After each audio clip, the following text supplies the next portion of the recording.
I decided to do another video, this time to show some water balloons being burst with a crossbow. I did post some the other day on a couple of websites, and somebody mentioned that they'd like to see the setup and how I went about it. So this video and the one that follows is to show the process and the equipment I use in capturing the high speed shots of the balloons bursting. First up is the flashes. I use a couple of Yongnu flash guns, both with flash benders on them. They'll both be set at 1/128th, and the flash benders are on there to try and get as much light on the subject in as wide as possible an area. Obviously 1/128th, there's not much power coming from the flashes, but it needs to be that short to capture the movement of the object that we're looking at.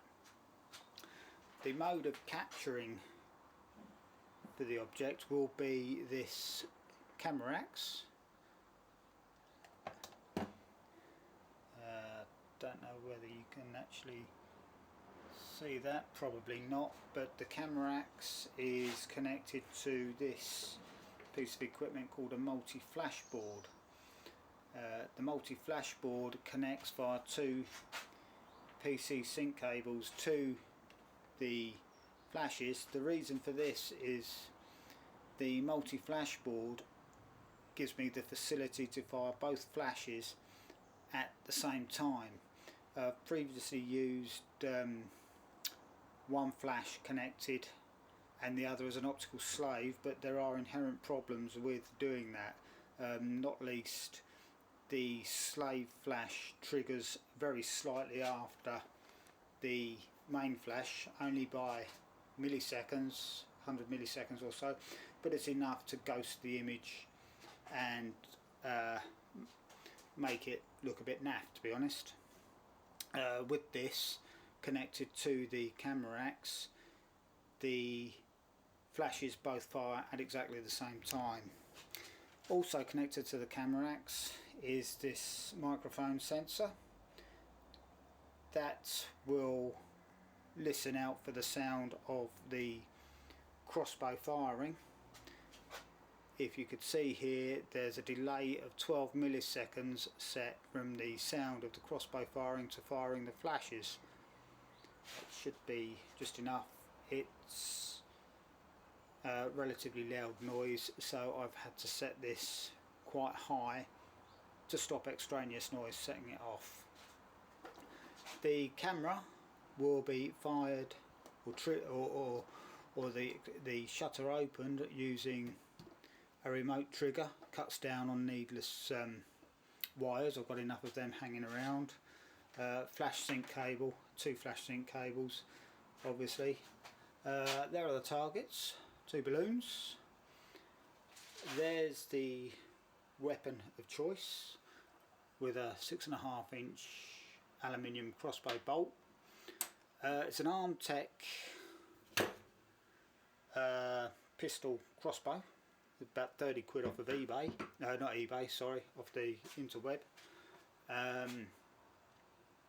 It's rated at having a force of 80 pounds. I think that's probably a little exaggeration, but a little bit of sales blurb there. But I've actually fired it into a piece of wood, or fired the bolt into a piece of wood from around about 20 feet, and it buries the tip up to about there. It's not very accurate, but I'll only be using it from distances of 2, 3 or 4 feet, so I don't need accuracy, and the power is ample enough for my needs. In fact, I was surprised by the power. Camera, Nikon D800 with a 50mm lens attached. In the background you can see an air rifle. I won't be using that today. And a couple of tripods upon which the flashes will sit. They'll go at about 45-degree angles.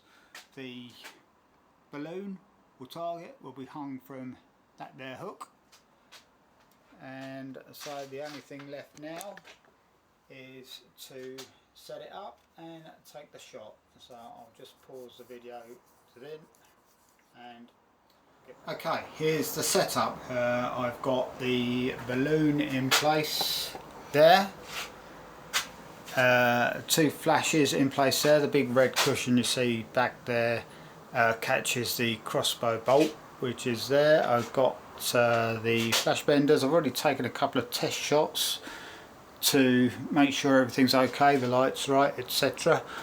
I have my microphone sensor up there connected to the camera racks, which as I said earlier is on a 12 millisecond delay.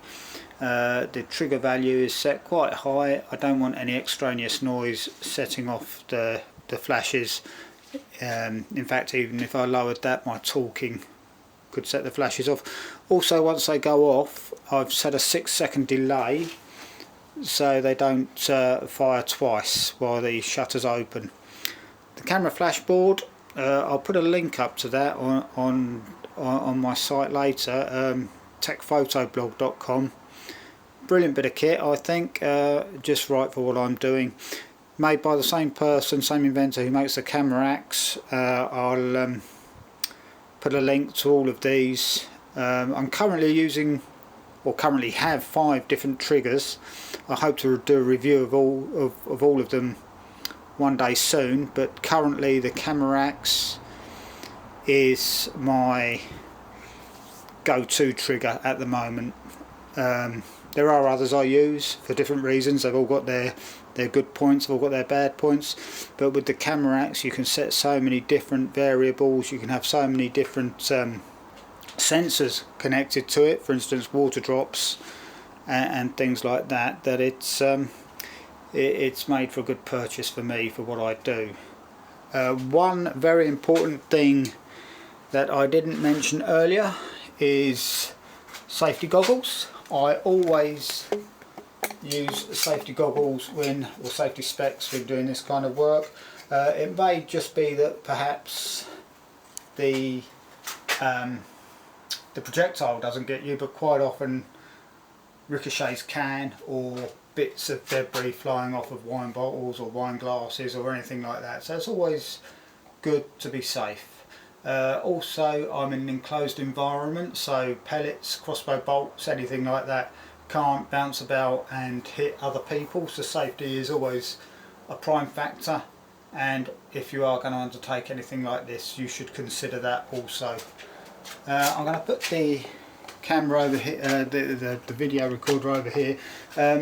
One other thing, the camera has been set, as I said, it's set for a 2.5 second exposure, ISO 400, f7.1 I believe. I can't see from here, I haven't got my spectacles on. You can always check the EXIF data later. I'm hoping you can see from there because I can't see the back of the camera very well to see if you can. The tank there is to catch any excess water, I hope, stop it splashing everywhere. Now, setting the crossbow is quite simple. Just pull it back. As soon as you pull it back, it actually engages the safety trigger, so we must keep that on at all times for as long as possible. Engage the bolt, and that's almost ready to go. Just got to take off the safety trigger. Activate the camera racks. Flashes have gone to sleep, so I need to get them back up. They're set on 1/128th, as I said, because that gives a 40,000 second or so, or 1/40,000th of a second burst of flash. The shorter the better. Right. Close the doors. Safety specs on, of course. Find my remote trigger in the dark.